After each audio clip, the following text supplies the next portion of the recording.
Praise the Lord. கர்த்தருடைய பரிசுத்த நாமத்திற்கு மகிமை உண்டாவதாக.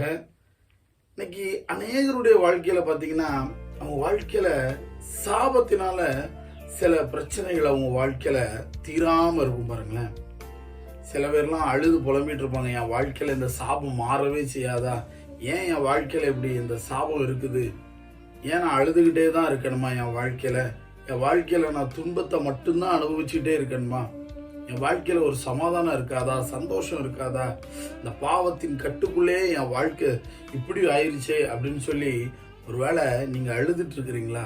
பாருங்க, உங்களுக்கு ஒரு அழகான விஷயத்த பைபிள்ல இருந்து உங்களுக்கு சொல்லி தரேனே. பாருங்களேன், பாருங்க, ஒரு காலத்துல எல்லாம் எப்படி இந்த உலகத்துக்குள்ள பாவம் வந்துச்சு அப்படின்னா, கர்த்தர் படைத்த ஆதாம் ஏவாள் அப்படிங்கிற 2 மனிதர்கள் உண்டு. அந்த மனிதர்கள் முதலாவது பாவத்தை செய்தது நிமித்தம் இந்த உலகத்துக்குள்ள பாவம் உள்ள வருது. அப்ப அந்த பாவம் உள்ள வந்ததுனால சாபமும் சேர்ந்து உள்ள வந்துட்டு, கடவுளுடைய வார்த்தையை மீறி நடந்து பாவம் செஞ்சிட்டாங்க. அதனால இந்த உலகத்துக்குள்ள பாவம் உள்ள வருது. அப்ப ஆதாம் ஏவாளுடைய பிள்ளைகள் தான் நாம், ஆதாம் ஏவாளுடைய சந்ததி தான் நம்ம. அப்ப நம்ம வாழ்க்கையில கூட இந்த சாபத்தின் விளைவுகள் இருக்கலாம். அது முன்னோர்களுடைய வாழ்வியல்னால நம்ம வாழ்க்கையில சில சாபங்கள் இருக்கலாம்.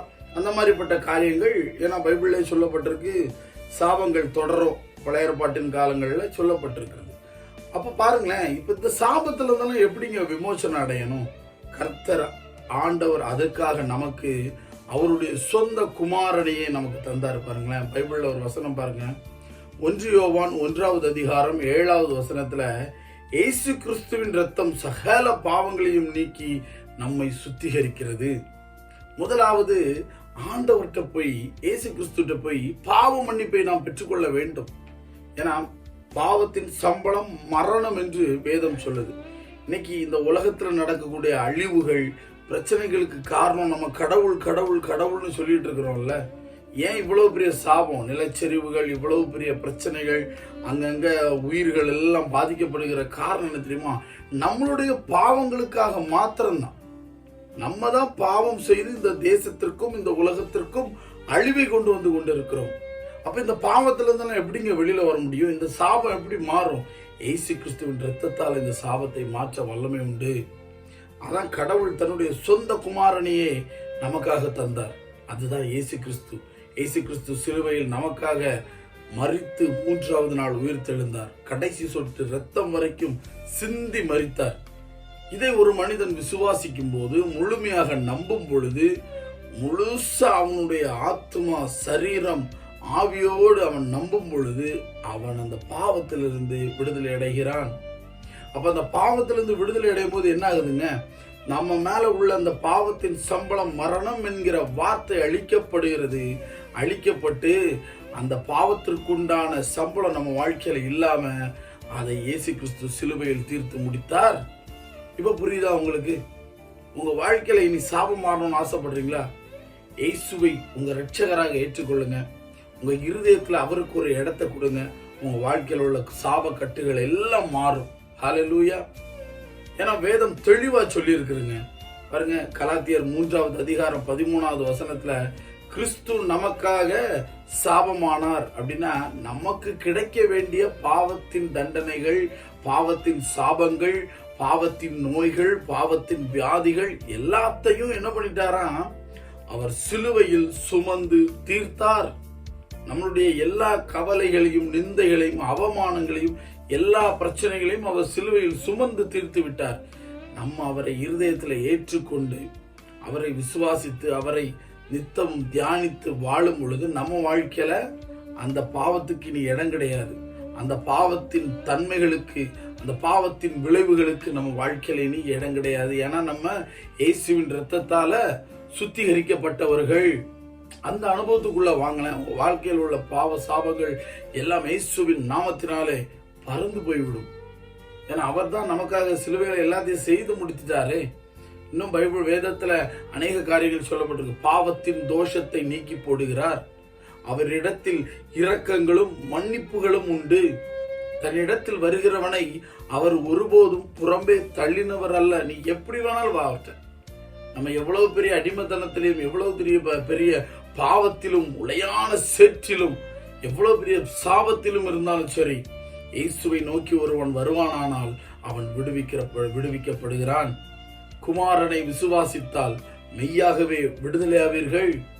ஒருவனும் கெட்டு போகிறது அவருடைய சித்தம் அல்ல.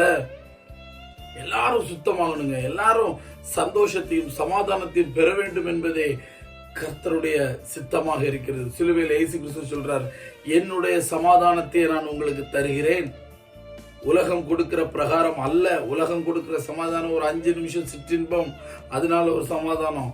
ஒரு 10 நிமிஷம் சிற்றின்பம், அது நிமித்தம் ஒரு சமாதானம். அது நிரந்தரம் அல்ல. இயேசு கிறிஸ்து நிரந்தர சமாதானத்தை நமக்கு தந்திருக்கிறார். ஹல்லேலூயா! எவ்வளவு பெரிய ஸ்லாக்கியங்க. அதை நீங்கள் பெற்றுக்கொள்ள ஆசைப்படுகிறீர்களா? உங்க வாழ்க்கையில நிம்மதி, சமாதானம், சந்தோஷம் எல்லாத்தையும் பெற்றுக்கொள்ள ஆசைப்படுறீங்களா? இயேசுவை விசுவாசித்து அவரை நம்புங்க.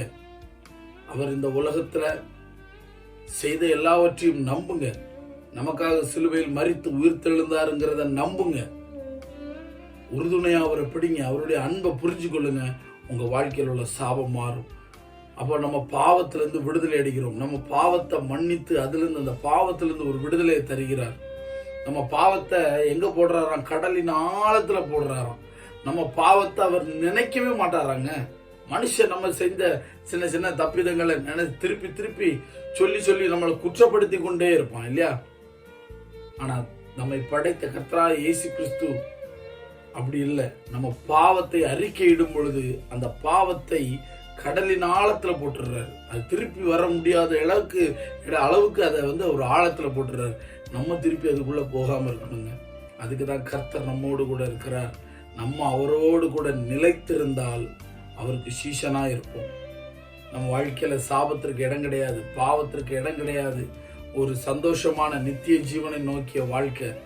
இன்னைக்கு உங்க வாழ்க்கையில இதை கேட்டுக்கொண்டிருக்கிற ஏதோ ஒரு அண்ணனா இருக்கலாம், தம்பியா இருக்கலாம், தங்கச்சியா இருக்கலாம், யாரா இருந்தாலும் சரி, உங்க வாழ்க்கையில ஒரு இன்பமான வாழ்க்கை வரணுமா? இயேசுவை விசுவாசிங்க, அவரை நம்புங்க. உங்க வாழ்க்கையில் உள்ள சாபங்கள் எல்லாம் மாற அவர் வல்லமை உள்ளவரா இருக்கிறார். பாருங்க, மத்தேயு 11வது அதிகாரத்துல 28வது வசனத்துல வேதத்துல சொல்லப்பட்டிருக்கு, வருத்தப்பட்டு பாரம் சுமப்பவர்களை நீங்கள் எல்லாரும் என்னிடத்தில் வாருங்கள், நான் உங்களுக்கு இளைப்பாறுதலை தருவேன்.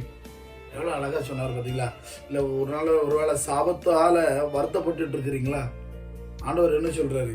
நீ என்னிடத்தில் வா, நான் உனக்கு இளைப்பாறுதல் தருவேன். அப்படின்னா அந்த மனசுல உள்ள அந்த கஷ்ட, கவலை, துன்பம், வேதனை எல்லாத்தையும் எடுத்து போட்டு ஒரு இளைப்பாறுதல் தருவார். அவர் சொன்னாரா இதுல, வருத்தப்பட்டு பாரம் சுமப்பவர்களே நீங்கள் எல்லாரும் என்ன இடத்துல வரணும், நான் உங்களுக்கு தண்டனை தருவேன், நான் உங்களை நீங்க செஞ்ச தப்பிதங்களுக்கு உங்களை போட்டு தள்ளிடுவேன் அப்படி சொல்லலை. நான் உனக்கு இளைப்பாறுதல் தருவேன்.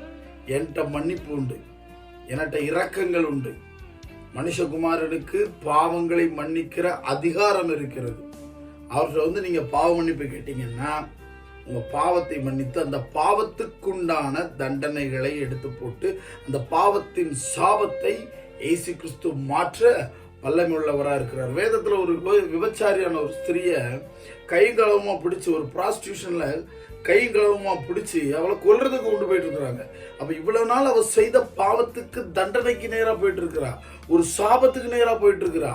அப்ப எல்லாரும் பண்ணுனது என்ன தெரியுமா? அவங்க எல்லாரும் இயேசு கிட்ட கொண்டு வர்றாங்க. இவர் என்ன சொல்றாரு பாப்போமே அப்படின்னு பாருங்க. இயேசு கிட்ட கொண்டு வந்ததுனால அவளுக்கு ஒரு புது வாழ்க்கை. உன் பாவங்கள் உனக்கு மன்னிக்கப்பட்டது, நான் உன்னை ஆக்கினைக்கு தீர்க்கிறது இல்லை. அப்ப அந்த பாவம் மன்னிக்கப்பட்டாச்சு, அந்த ஆக்கினை தீர்ப்பு அவ மேல இல்லை. அவ விடுதலையாகி அங்கிருந்து போகிறாள், ஒரு சமாதானமான வாழ்க்கையை நோக்கி போகிறாள். அது இயேசுவால மாத்திரம்தான் கொடுக்க முடியுங்க. உங்க வாழ்க்கையில கூட நீங்க சாபத்தை நோக்கி போயிட்டு இருக்கிறீங்களா? ஒரு நிமிஷம் திரும்பி இயேசுவை நோக்கி வாங்க. அவர் உங்களுக்கு ஒரு திறந்த வாசலை, சந்தோஷத்தின் திறந்த வாசலை திறந்து தருவாரு. அதுல நீங்க பிரயாணம் போங்க, அவரோடு பிரயாணம் போங்க. ஏன்னா வேதத்துல குஷ்டரோகி சுகமாகறாங்க, அந்த சாபமான வாழ்க்கையில இருந்து சுகமாகறான். அவ்வளவு பிசாசு பிடிச்ச ஒரு லேகியோன் பிசாசு, நூற்றுக்கணக்கான பிசாசுகள் பிடித்த ஒருத்தன் இயேசுவால விடுவிக்கப்படுறான். கண்ணு தெரியாத ஒரு சாபமான வாழ்க்கையில இருந்தவன் கண்ணு தெரிய ஆரம்பிக்குது. மரண அவஸ்தைப்பட்டு கொண்டிருந்த ஒரு ஸ்திரீ, ஒரு பொன் மறிக்கிறார். அந்த சாபமான வாழ்க்கை உயிர் தெழுது. கல்லறைக்குள் இருந்த ஒரு சாபமான ஒரு வாழ்க்கை லாசரு என்கிறவனை இயேசு கிறிஸ்து உயிரோடு எழுப்புகிறார். இன்னும் அநேக காரியங்கள் சொன்னா சொல்லிட்டே போலாங்க. ஏன்னா அவர் ரொம்ப அன்புள்ளவருங்க.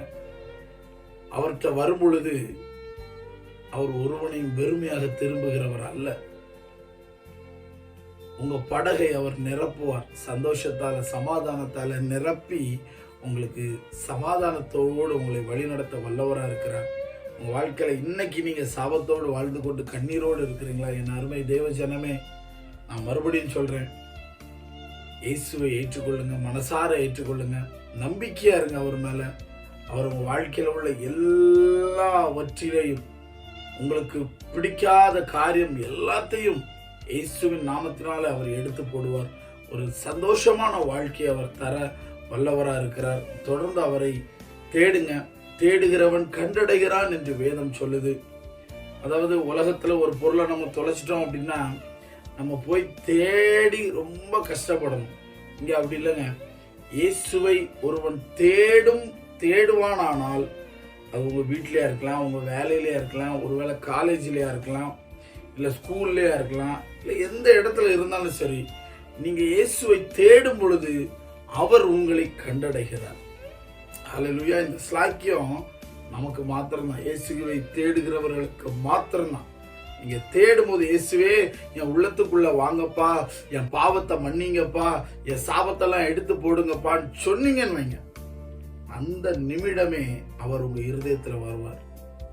இதோ வாசற்படியில் நின்று தட்டுகிறேன், ஒருவன் என் சத்தத்தை கேட்டு கதவை திறப்பானானால் நான் அவனுக்குள் வருவேன். அவனுக்குள்ள வர்றது மட்டும் இல்ல, நான் அவனோடு போஜனம் பண்ணுவேங்கிறாரு.